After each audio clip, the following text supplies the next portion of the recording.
इश्क अपने फैसले करने में ख़ुद बड़ा दलेर है इंशाअल्लाह। हाँ, हुजूर की इज़्ज़त आबरू पर हुजूर की उम्मत कभी भी मुदानत नहीं कर सकती। हाँ, मेरे आका व मौला की उम्मत जैसी भी है, लेकिन इस मसले में ऐसी है कि दुनिया देख लेगी इंशाअल्लाह। किसी को जो गलत फहमी है इंशाअल्लाह वो दूर हो जाएगी। जाते हुए भी मुस्कराना नहीं है, आते हुए भी नहीं है, नमाज़ पढ़नी है, फिर वापस आ जाना है और दुआ मांगनी है, हुजूर हमारी कुर्बानी कबूल फरमा लो। बस ये दुआ आज मांगे।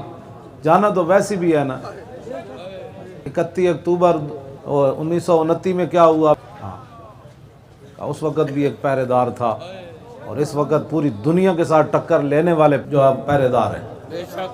उस वक़्त तो एक अंग्रेज़ों से टक्कर ली ना, तो अब जो ये टक्कर है पूरी दुनिया से है, यहाँ के लिबरलों से भी, मुनाफिकों से भी और पूरी दुनिया के। उन्होंने कहा हम ये फैसला ऐसे करवाएंगे, तो हम खड़े हो गए, फिर हम ऐसे करेंगे।